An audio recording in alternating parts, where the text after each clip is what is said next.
Hey mom, how you doing? I am doing all right today. How are you doing, Linz? Doing good. I'm ready. It's only Tuesday. We're recording this. I'm already ready for the week to be over. It's that week before Thanksgiving where you're like you feel like it should be the holidays, but it's not yet there. You're in like the lull between Halloween and Thanksgiving where you're just like on a sugar high the entire time. So I'm ready for the holidays. But before we get there, I'm super excited today.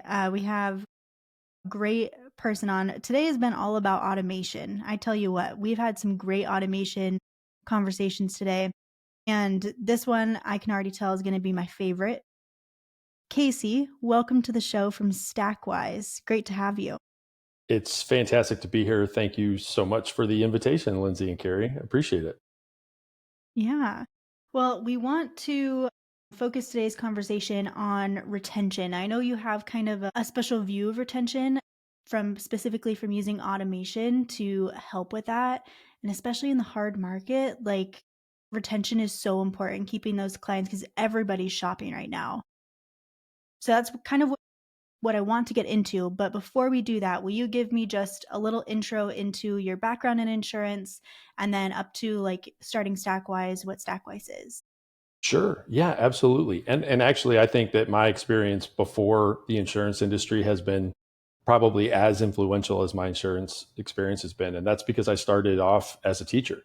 So I was teaching high school students in Northeast Dallas or Northeast of Dallas for 7 years and teaching seniors and really trying to like utilize technology even then it was energizing. It was a lot of fun. And it also helped me learn in the insurance industry that teachers are actually wonderful salespeople. So, anybody listening to this, if you're thinking you want to hire and you don't know where to go or who to target, teachers, they don't know they're salespeople, a lot of them, but they sell every single day to class after class of kids that may or may not want to be there, parents, administrators, and they work out really really well if you nurture them. But that's probably a different podcast. So my experience as a teacher, tried to push the envelope with technology use in my classroom, tried to get the students engaged.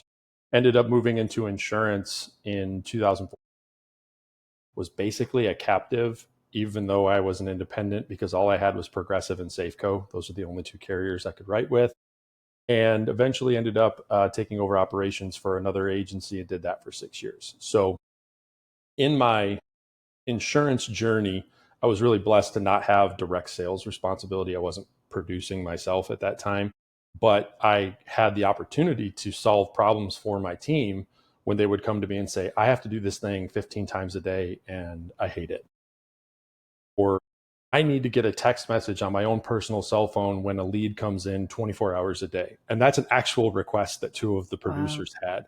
And that was always a little weird because I said, like, that's not the expectation. Like, we don't expect that your phone rings or chirps at you at 11:30 at night because that's when the lead came in, but that's what they wanted. So that's a great example because we ended up building workflows to round robin leads between these two producers 24/7. And that was kind of like the moment that I remember thinking, oh, automation and technology can really help and can really solve a lot of problems. However, a lot of agencies get to, or agency owners get to that point where they see the potential.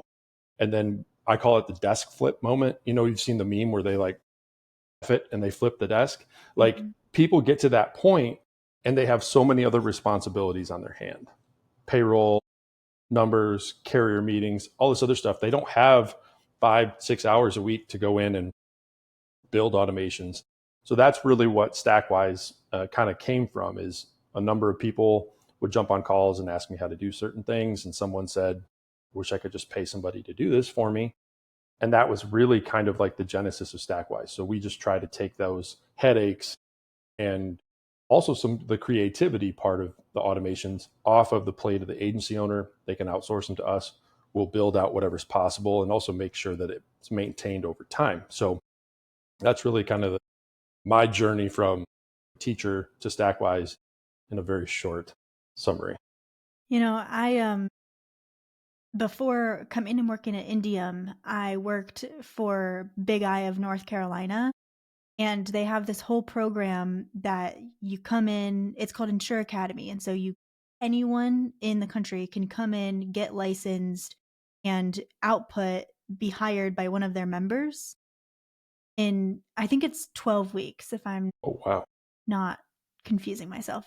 It's been a while, but the highest targeted group was teachers, because at that time when I was working there, it was like the height of COVID. Teachers were Mm, looking for an out, and teachers make amazing insurance agents. So I am totally with you there on the teacher thing, because you really are. You're selling to students the entire time. You're selling education to them, you know? absolutely. Yeah. Yeah, you're selling the attention, or Yeah. you're getting them to sell you their attention. And Mhm. if you think about it, insurance agencies are educating their consumers on what they need and why they need it. And really, I mean, it really is the same thing. So I would agree 1,000%. So Hmm. yeah. Yeah, So for sure. Casey, tell me, since you've been at Stakwise, you obviously had experience inside the agency, knowing what was needed. Now that you are outside and you're looking at many different agencies, what is the number one challenge that you think agencies struggle with technology? Like, what is that? Or I is think there one it's thing? I don't know. Maybe there isn't just one. Well, I think that there's two things, but they're very closely related. And one of them is implementation. And that might sound kind of silly because all of these tech vendors have an onboarding process and training and Zoom calls with a one-on-one coach and all these other things. And those are helpful. However, the implementation, in my experience or what I've seen from the outside, generally falls apart because either there is no subject matter expert, so to speak, on staff, which is an idea that I encourage agencies to take on whenever they bring on a new piece of technology, is that we will help them, but it's so much better if somebody else on the staff is like the Canopy Connect expert or the Easy Links or whatever software it is. Yeah. And it for a number of reasons. One, it doesn't need to be the agency principal who's fielding all of these questions because that's burnout and it's very difficult. But also, it creates and engenders a sense of responsibility with that chosen staff member. And then, just as a side note, I would always encourage some kind of compensation, even if it's $100 a month or $200 a month, and just like something. Um, I'll put down my soapbox there, but I just think that's important. And the second piece is buy-in. So a lot of, try to pick my words carefully.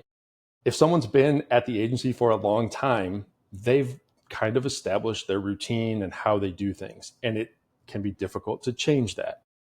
So when people feel like something is happening to them instead of happening for them, they can get defensive and resistant to change. And if people aren't going to use the tool, it doesn't matter how great it is, implementation will fall apart because utilization is not there. No So question. the buy-in piece, and there's a couple different ways I think you can do that. For the Star Wars fans out there, you can try the Jedi mind trick approach where you try to, like, you have already identified a problem or something you want improved, and to get that buy-in on the the front end, having an open dialogue with your team and saying, this is something I would like to solve. Is this a problem for you? Because I think it's a problem, but is it a problem for you, account manager or producer, whoever? And then when they can see that, yeah, it does slow me down, or it is a difficult thing I have to do. And we're like, okay, well, there are some potential solutions. Let's talk about them. So you kind of guide them towards the answer you want. I know that sounds manipulative and I feel bad about saying it that way, but if you can get them to understand that this is happening for them, not to them, the implementation, the adoption will be much smoother. And then, Lindsay, I think you mentioned it in the intro. Make sure you monitor it. It's the old people respect what you inspect um, catchphrase. So we have a couple clients that utilize some KPI dashboards, and it's if a tool connects to something like Zapier, it's very easy to create a record every time that tool is used and by who that is using it. So Lindsay is using this tool all the time. Look at her usage. Carey hasn't used it once in 3 weeks. Like, what's going on with Carey? Why is she, and then you can kind of be more targeted with your conversations or maybe have Lindsay talk to Carey, like there's a lot of different things you can do. But I think that all of those pieces go into that idea that implementation is a huge struggle whenever agencies bring on new technology. Casey, I think you're foreshadowing to, if Lindsay ever worked in agency focus, that would be exactly what would happen, sadly. So let's just make sure we are the stereotypical people, and that probably would be what the situation would look like. No two ways around it. Earlier, we were talking, and I used an analogy where she said I was insinuating that I was talking about her. I think you just got me back, just in case you're wondering. Like, that was 100% me. I'm joking. I know you didn't intentionally do that, No, but yeah. see, Lindsay, Right. Karma happens. I'm telling you, Yep. karma He happens. subtweeted you He without knowing totally he subtweeted subtweeted you. me. Well, Casey, so I love the idea. I've actually presented on this, that because I come at it from a financial perspective, obviously, you can invest and you can look at the shiny object syndrome and you can get all the tech in the world. But if it's not being utilized, if it's not being adopted, it then becomes an expense line item, not an investment, and actually hurts the agency and hurts the culture of the agency, because they become mired and very burnout of all the new things we're trying to do that never actually were put in place appropriately. Obviously, I'm sure you've seen that a million times. So let's talk about, you identify a problem, you find a champion, you implement it appropriately, and you get the buy-in. So let's talk about one of the challenges in our industry right now is, in the middle of a hard market, retention is on the minds of everyone. Let's walk through what that might look like. Like, what is the technology that might solve that? And how might an agency owner step through it if they don't have the right system? Sure. Well, I think that I'll start at the end and then kind of go back to the beginning of what I think that process is most effective if it's set up in a certain way. So, on one hand, I think a non negotiable element of technology in the insurance industry is that your CRM or your AMS has got to have renewal functionality, meaning there's got to be some type of automated way that when that renewal download comes from the carrier, that you're able to immediately contact the customer and also move that particular customer's renewal into some type of workflow. Like, hey, it went up 25%, or it didn't, or this is a gold tier customer, not a platinum. And all of those variables will have a different workflow or a different process to follow. Some agencies, they split their book profitability. And if you're on the bottom half of profitability, you're not getting remarketed unless you call. If you're the premium platinum white glove tier, like, everything's being done whether it needs to be done or not. So understanding what that process looks like for every agency is going to be different. But a non-negotiable is there's got to be a way that that process starts without a human touching it, without a human looking into anything. Not to say that humans don't need to look into it, but the task that's created in one of these platforms that says, why did this go up 75? Like, oh, well, they bought 2 new bulldozers, or, Junior moved home from college and is now on the auto policy. Like, sometimes there are reasons for that dramatic increase, and those are human, probably always going to be human interactions to some degree. But to me, that's a non-negotiable. But that's also kind of that's the start of the end of the process. What I think a lot of agencies do not focus on is the very beginning of the retention process, which starts the day you sell the policy.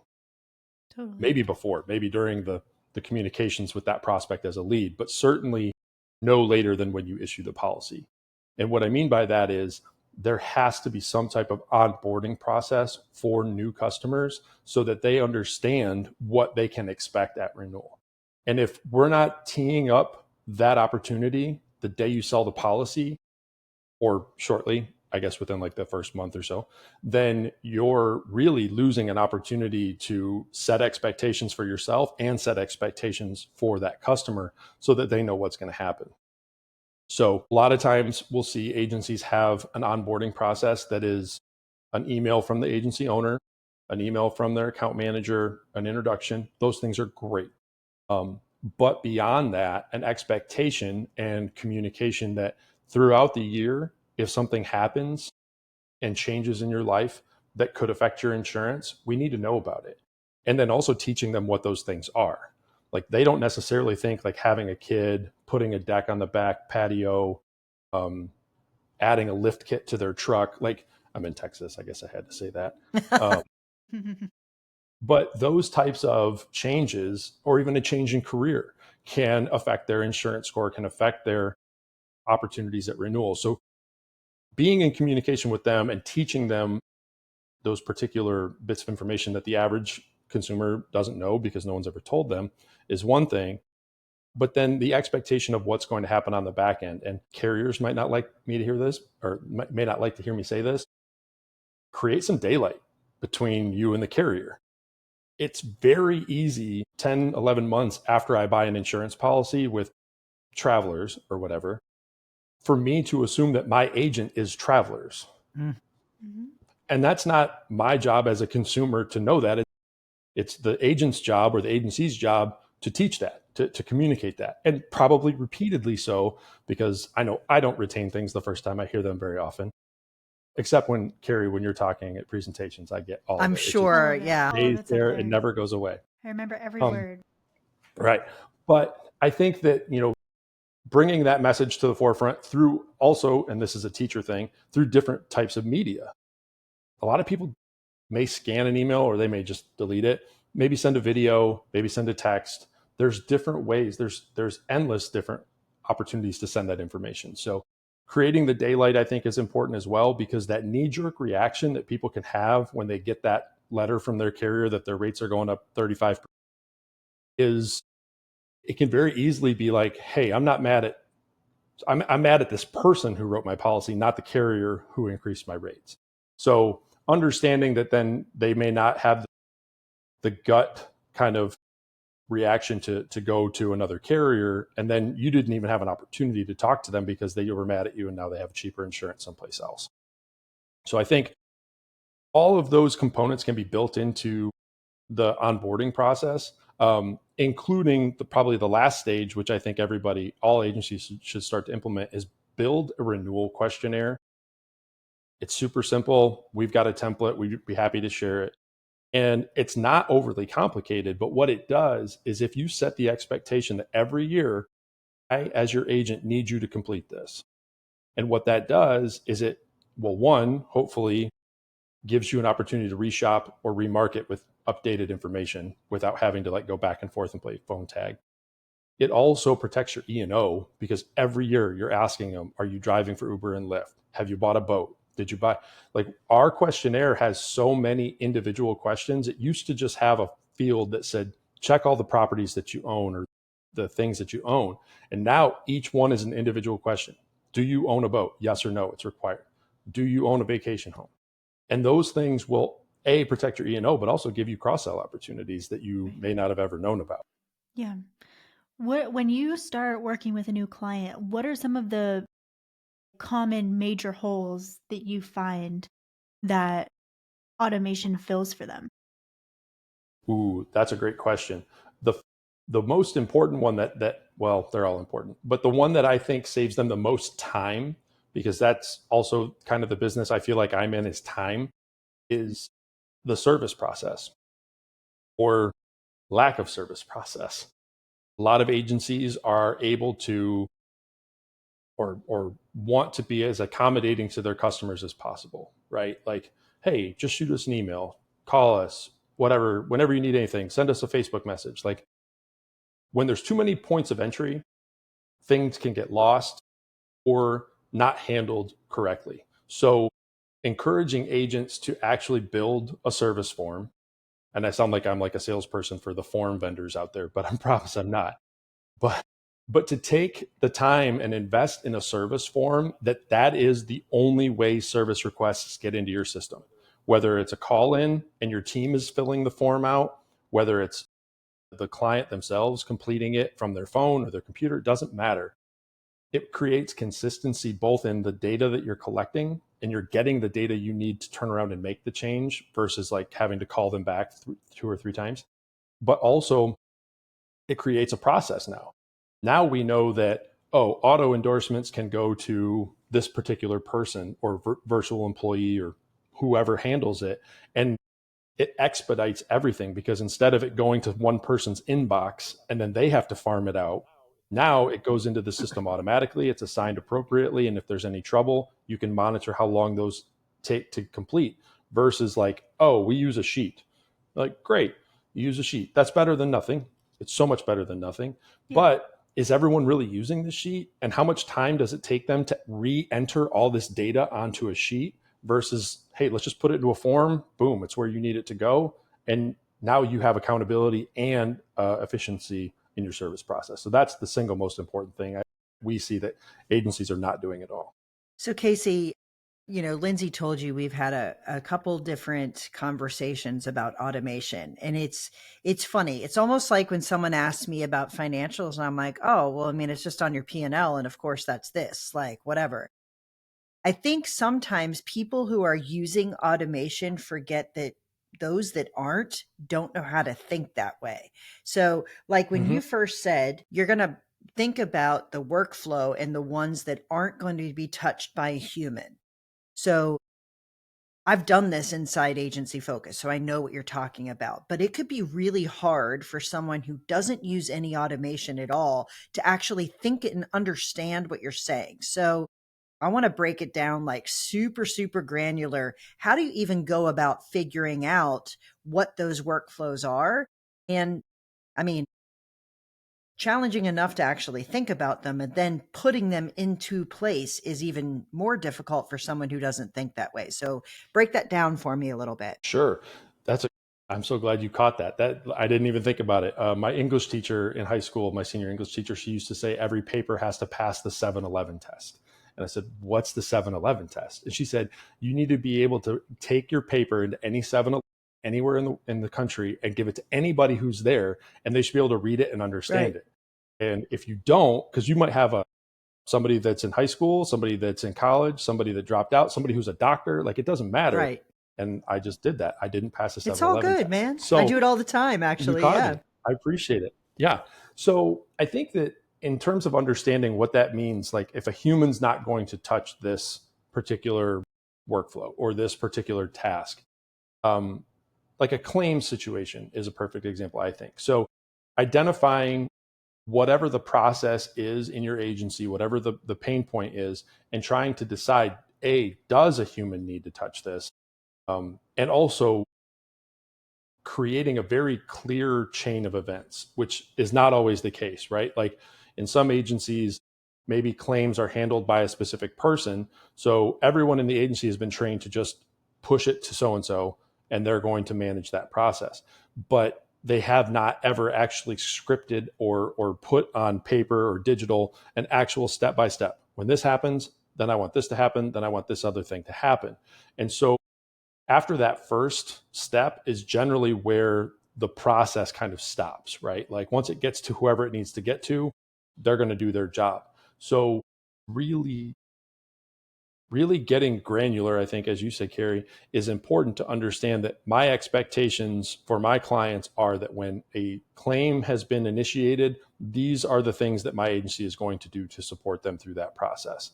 And once you have those very specific events, then it can become event by event. Does a human need to do this, or can it be done by an existing piece of software or maybe a new piece of software? And it is very easy to take a wider view of those processes and think like it's overwhelming. I'm just going to let it exist the way it exists now. It's getting done. It'll be okay. Versus getting really, really close in on who does this, why do they do it, is it important that they do it, and can a computer do it instead? Which ultimately makes the insured's experience better. Because Hmm. if you think about it, without that process, if you get Carey one day, she might do it this way, but when you get Lindsay the next day, she probably does it a different way. And so it's really, that's like putting a process together where it's actually automated makes it better for the insured, better for your employees because they know what's expected of them. You're able to measure their like how they're performing. So Yeah, it increases I'm a your huge fan of that. consistency. It increases, it actually causes the data to be more accurate inside your system if everybody's doing it the same way. There's lots of benefits to having consistency in a process. But first and foremost, it should improve your customer experience. No way around it. And, you know, there's a reason why you should take the person who has the best experience, the best rapport with your clients and use their process and then break it down because the reality is in this hard market, we don't have enough time to do the white glove service to everyone. It allows you to elevate and make the white glove only the things that a human being needs to do rather than thinking I have to do all the administrative pieces as well, which doesn't necessarily, it might not be true, right? Yeah. Absolutely. Absolutely. And Lindsay, you said something that made me think about this too, is I was at a event in Arkansas. The PIA had an event and Reagan Brandt was there and she spoke and she said something that has really stuck with me. And I plan on implementing this in Stakwise as we grow. And I mean, it doesn't need to be insurance. I think every business would benefit from doing this. And she said every year, once a year, I think, they ask their team to make a list of everything that they do that they hate and everything they do that they love, regardless of their role, whether they're account manager, sales, or development, doesn't matter. And they take all of those lists and then they figure out, well, okay, so and so loves doing this particular thing while Casey despises it. So why is Casey doing it? Why doesn't this other person do it? Like, does he need to do this or can someone else do it?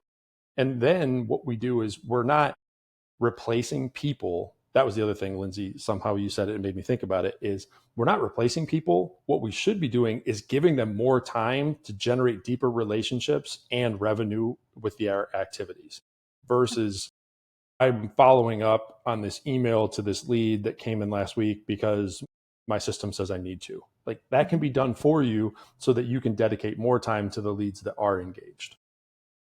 For sure. What's one piece of advice you would give to someone who's just starting their automation journey? Be patient. It does not happen quickly. And that's funny because when automation is working, it does happen very quickly. Mhm. But the process of setting up automations is not always as quick as you think it should be because there are so many variables. And that's been really fun on our end is as we've grown, we start to kind of understand what some of these systems are. So we can do it more quickly than somebody who doesn't know what they're doing. But I would also offer a second piece of advice to someone just getting started is that understand that everything will break at some point. It Yeah. doesn't matter. It may not be your fault. It might be working for 3 weeks and then it's going to stop on the fourth week. And that's because all of these moving pieces have updates and changes, and they're trying to improve their systems as well. So when someone else rolls out an update, it can cause a lot of things down the chain to not work properly.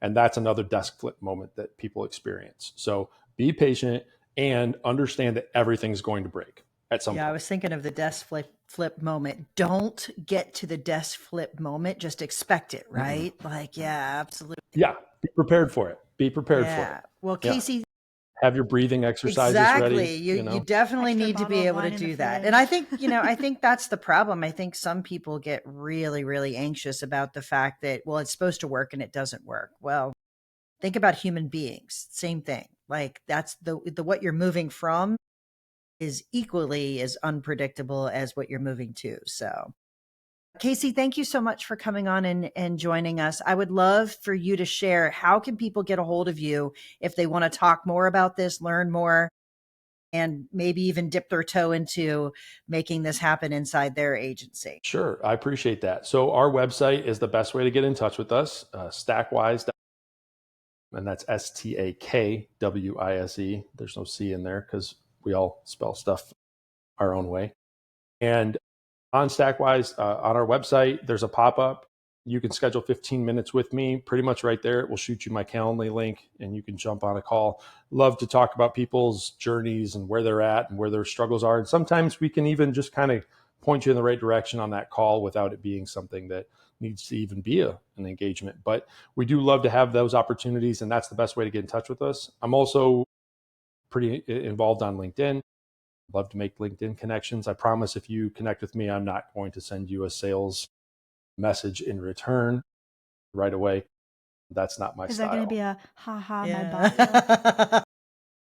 No, no, but I have experimented with training a bot that can reply to my emails. But I think it's important that the bot says this is Casey's bot. I don't want people to think I'm emailing It's them when actually I'm not. you. I might Yeah. have to reach out to you for that bot, my friend. I might have to do that. And, if you ever have a new, agency website that you want to share it here first, Casey. That's all I got to say.